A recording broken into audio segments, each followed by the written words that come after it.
Confederations, a little overlooked CK3 feature no one really ever cares about. And that's a big mistake, for with a very unknown decision, you may create a kingdom out of the Confederation with zero bloodshed and very loyal vassals. Don't believe me? Let Traidanis Giedraitis tell you the story instead. Hello everybody and welcome this time to Crusaderkings 3, which I have recently bought, and I will be basically trying to form Lithuania in this one, or more specifically the Lithuanian Confederation.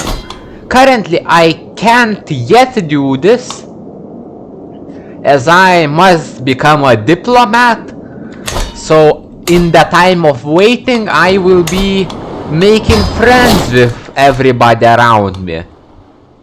The game is basically unmodded except for a simple little mod that adds cultural names to tribes like basically like the nomads have them.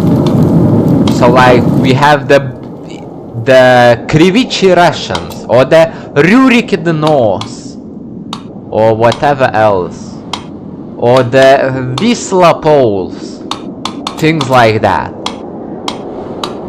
And how is the befriending going? It is going pretty well. So first and foremost, I will try to find an alliance, and it seems that Salomea Piast is the best option, because, well, my character is created to be the best diplomat ever and the worst person to do anything else at all. With this introduction out of the way, let us fast forward through the boring realm management and into the Confederate fun. In the initial few years I fought a couple wars and did a couple raids, but even that is unnecessary. The only thing you need to form a powerful confederation is a strong neighbor, which the game basically considers just anyone who is a king and has more troops than you by 2 times. When you get that, you can form a confederation, and this is where the fun begins. At the whim of Dievas, my high chiefdom can be broken like the shaft of a single arrow. For my modest tribe shares the land of Lithuania, which with King Rurik's Russians. Blah blah blah, and we create a confederation. And if your diplomacy is not garbage, the only thing you need to form a confederation is to be at peace.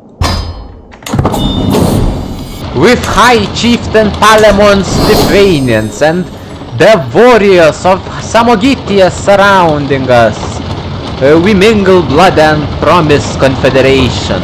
We will be many, brother, watching over these lands, cries Palemon, gripping me close. Fighting as wolves of the same pack, one no better, no hungrier than any other. Spoiler alert, this phrase comes to be false. I indeed became better and hungrier than the other members of the Confederation. I very quickly discovered that really the only requirements to form a confederation is only for the confederation to be big enough, specifically 5 rulers, and to have more prestige or specifically fame than the other confederation members, which would be quite easy because, well, AI doesn't really gain prestige that much. With that in my mind, I set out to simply invite some more Baltic people, which didn't really take that long. Oh, also, by the way, this video has been voiced over specifically on July 6th, which is the real date when King Mindaugas united Lithuania in real life. It's thematic, isn't it? Also, if you have troubles inviting the other promising future members, you can just slightly boost up your army, or maybe just send them more gifts. What also could help is a very interesting small mechanic that the whole acceptance chance also takes into consideration the opinions of already existing confederation members, so they might also need some gifts to send to them.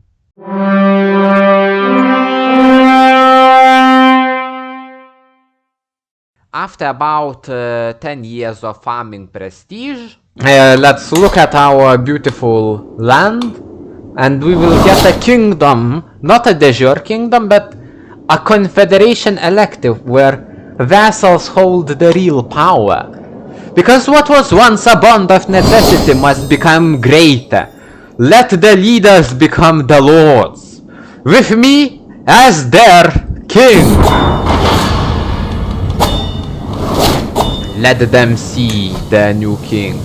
Once we were warbands bound by need, our unity fleeting as the seasons. Now we are one.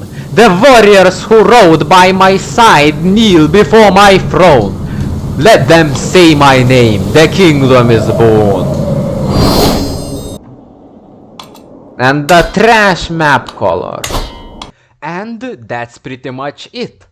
I formed Lithuania, or at least its mostly non-de jure equivalent, in about 17 years, with minimal bloodshed and only diplomacy. Will accept the 2 small wars, but nobody cares about them. And really think about this. There never has been such a powerful opportunity in CK3 before. Only now has this appeared. And for some reason, everybody ignores it, or at least sees AI confederations as merely another roadblock to glory, when really you can easily win with them. It really changes the game. And you know what else would change the game? You liking and subscribing, or maybe even leaving a comment. Because I will be returning with more CK3 really soon. You just got to wait.